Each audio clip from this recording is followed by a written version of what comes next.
Tiningnan ni Catherine ang sulat sa kanyang kamay, ang kanyang personal na kopya ng kasunduan. Kumikirot ang puso niya sa mga gabing ganito. Ang paghinga ng mag-isa sa kama ay isang bagay na nakasanayan na niya nitong mga nakaraang 5 taon. Ngunit nandoon pa rin ang sakit. Kinamumuhian niya ang malamig na gabi. Ang pag-iisip na gumising sa umaga ang nagpabalisa sa kanya.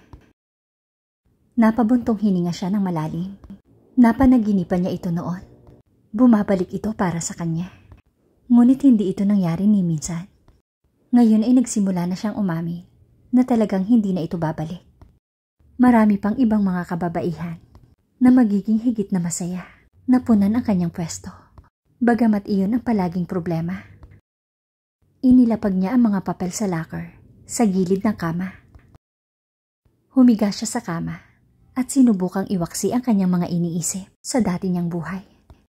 Ang kanyang kasal, ang kanyang dating asawa, ang bilyonaryo, at ang imahe ng panloloko nito sa kanya, sa matalik niya kaibigan. Isang tipikal na kasabihan, ang lalaking sobrang mapera ay may asawa. Hindi ito masaya, kaya naghanap ito ng masigit. Nahuli niya ito at hiniwalayan, at malayang nakisalamuha sa kung sino man ang nagpapatatag sa kanyang buhay. Ngunit pakiramdam niya ay may kulang pa rin. Hindi, pinipigilan niya ang sarili niya. Madalas itong nangyayari. Isang minuto na masaya siya sa buhay, at pagkatapos ay dumarating ito at pumapasok sa kanyang buhay. Well, mentally that is. Akala niya ay nakamove on na siya. May date pa nga siya kagabi. Matangkad ang lalaki at maganda ang mga mata. At higit sa lahat ay napatawa siya nito. Ang pangalan nito ay Darius. Ito ay nagtatrabaho sa opisina kasama niya. Masasabi niyang interesado ito sa kanya. Pero siya ba? Hindi niya alam. Ang orasan sa bedside locker niya ay 3:45 AM. At gaya ng dati, ay ilang oras na siyang nag-iisip tungkol sa isang lalaking wala na sa buhay niya. Sinabi niya sa kanyang sarili na isa siyang uto-uto. Hindi na ito babalik at hindi nito kailangan ang pangkaraniwang babae dahil maaari itong magkaroon ng kahit sino. Siguradong hindi ito nagpupuyat ng ilang oras sa gabi sa pag-iisip tungkol sa kanya. Gumulong siya sa kanyang likod at ipinikit ang kanyang mga mata upang makakuha ng maigsing idlip bago magtrabaho sa umaga. Nagising si Catherine nang makita ang liwanag na dumadaloy sa bintana kinaumagahan. Naiwan niyang bukas ang kortina at nakasuot pa rin ang damit niya kahapon. Tumingin siya sa salamin sa locker niya at umiling-iling siya sa gulo niya. Bumangon siya sa kama at iniunat niya ang nananakit na kalamnan at dahan-dahang tinungo ang kanyang banyo. Bumuhos ang init ng shower sa kanyang katawan at hinayaan niya ang sarili na mabalot ng init. Narelax ang kanyang mga kalamnan habang minamasahe ng tubig ang sakit na kanyang nararamdaman. Pagkatapos niyang maligo, ay isinuot niya ang kanyang pangkaraniwang damit para sa trabaho. Isang blusa at isang fitted na palda, kasama ng isang pares ng takong. Inilagay niya ang kanyang karaniwang light makeup at ang kanyang natural na kulot na buhok ay naka-ponytail. Ang pag-iisip ng pagpunta sa trabaho ngayon ay nagpapahirap sa kanya. Hindi na niya nakita si Darius simula noong romantic date nila. At ang pagsasabi dito na hindi siya interesado sa karagdagang pakikipag-ugnayan ay mukhang hindi maganda.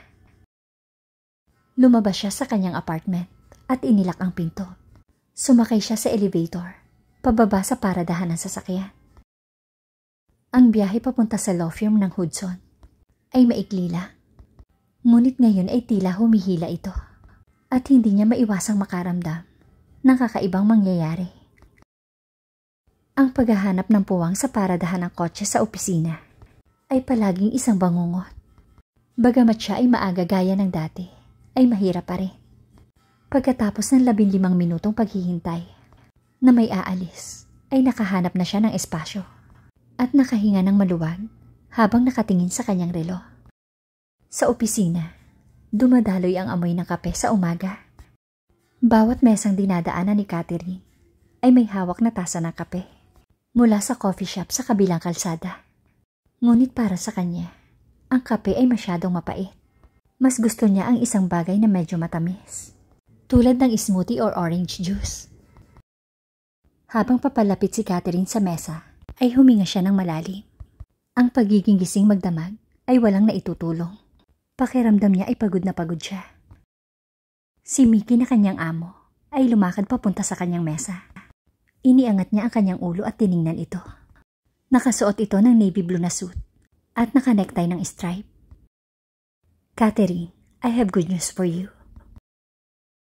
Oh, talaga sir? Paki-enlighten naman ako. Kinabahan si Catherine sa paghihintay sa sagot nito. May bago akong kaso at ikaw ang abogado nito. Pagkasabi noon, ay ngumiti ng bahagya ang kanyang boss. Pagkatapos ng magandang trabaho na ginawa mo sa huling kaso, I'm sure kakayanin mo ito. Narito ang folder at appointment ng mga kliyente. Dapat kang pumunta sa silid ng pagpupulong ngayon. Pagkasabi noon, ay tumalikod na si Mickey at umalis. At iniwan si Catherine na nakatitig. Ang swerte niya na palagi siyang kasama. Napabuntong hininga siya at bumaba ng konti sa kanyang komportabling upuan. Kinuha niya ang kanyang bag at umalis papunta sa direksyon ng meeting room. Ang karaniwang meeting room sa Hudson ay medyo maganda talaga. Meron silang mahabang table sa gitna na may mga upuan sa magkabilang gilid. May coffee at tea table at may digital screen sa bawat sulok. Meron silang isang glass wall para makita ang lahat kung sino ang nagpupulong. Ngunit medyo fog ang salamin, kaya nagbibigay pa rin ito ng privacy na kailangan ng bawat kliyente para maging komportable sa mga meeting. May 4 na pangunahing meeting room at madilim pa ang isa sa kanyang mga meeting. Kaya natalo niya ang misteryosong kliyente dito. Binuksan niya ang pinto at nagsimulang maghanda para sa pulong. Bumukas ang pinto ng silid at itinaas ni Catherine ang kanyang ulo na nakangiti sa direksyon ng pinto. Ngunit nanlaki ang kanyang mga mata at nawala ang kanyang ngiti habang nakatingin sa taong nakatayo sa pintuan. Hello, Catherine.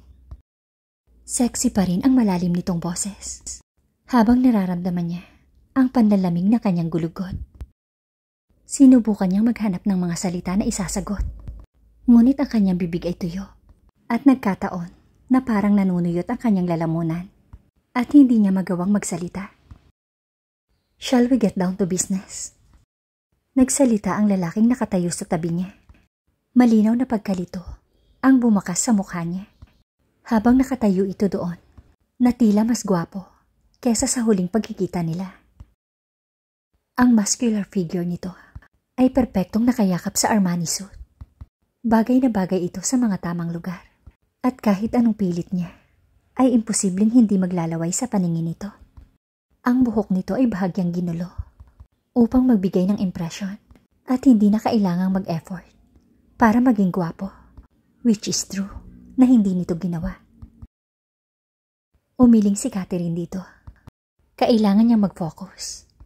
May trabaho siya, pero imposible yon kapag nakatitig ka sa isang Greek god na nagkataon lang na ex-husband mo, yung lalaking nanloko sa'yo, yung lalaking nahuli mong niloloko ka, yung lalaking niloloko ka at ng best friend mo.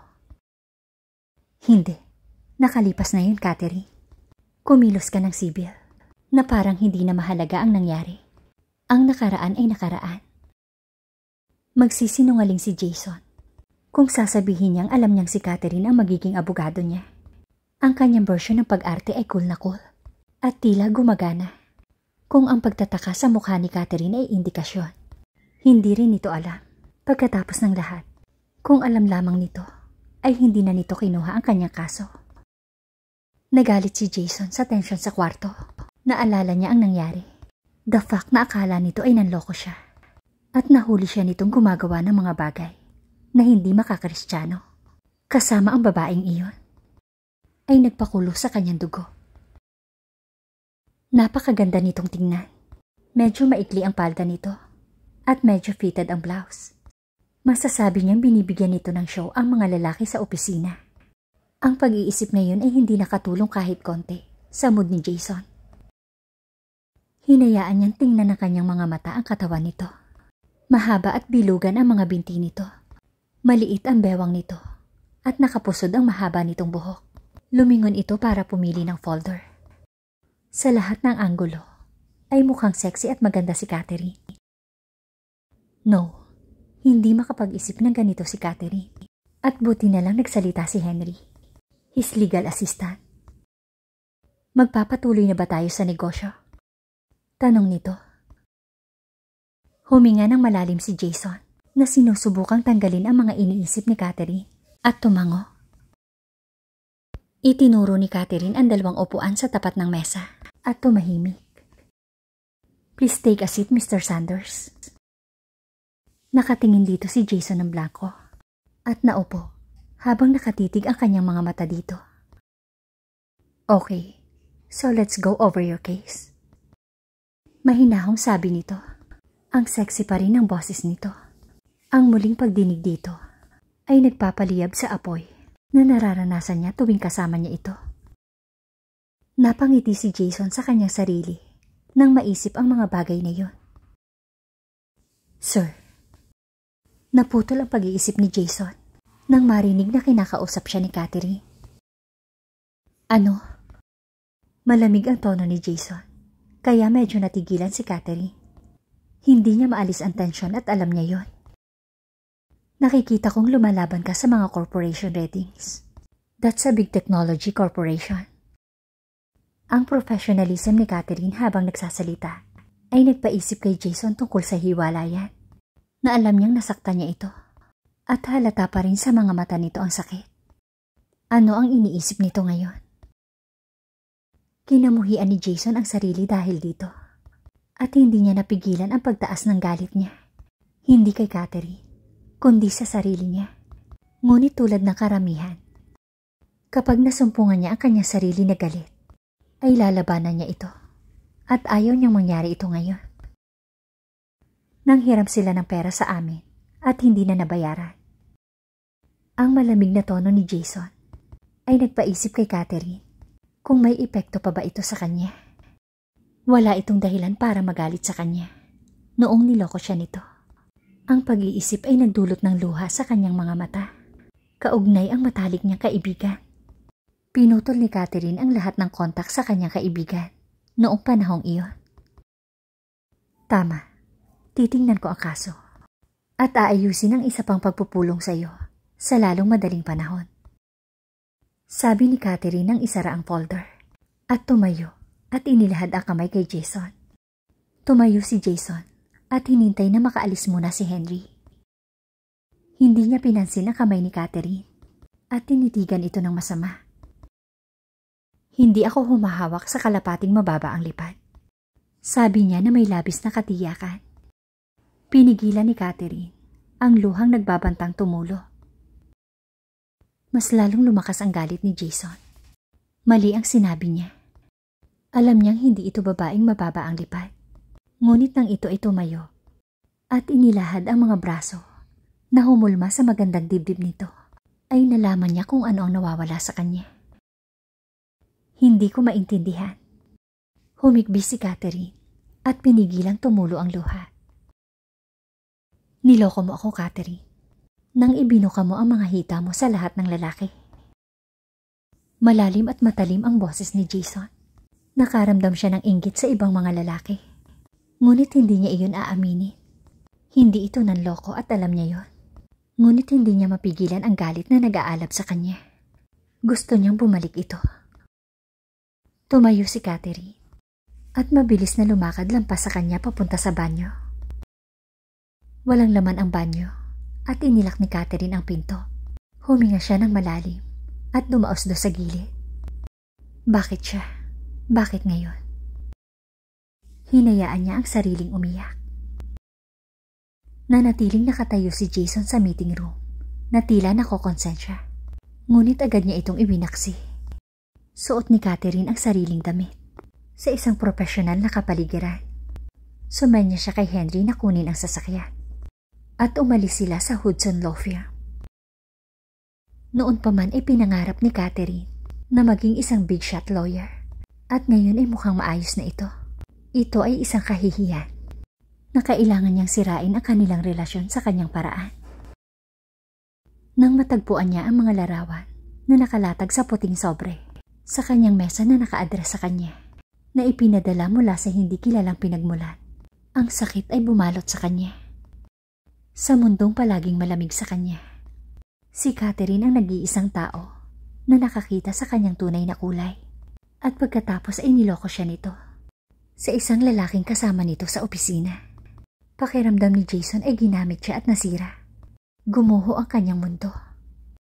Hindi man lang niya naisip kung inedit ba ang mga litrato. Kumulo ang galit na nararamdaman niya. Kailangan niya maghiganti noong panahon na yon. Kaya sumiping siya sa matalik nitong kaibigan.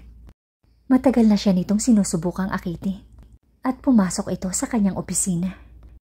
At nahuli sila ni Catherine sa kalagitnaan ng kanilang pagtatalik. Napangiti siya ng mapait sa alaala sa kanyang isip. Baka sa mukha ni Catherine ang sakit na inakala niyang peke nung oras na yon. Wala itong pakialam at kailangan niyang magpanggap na hindi niya rin ito ginawa.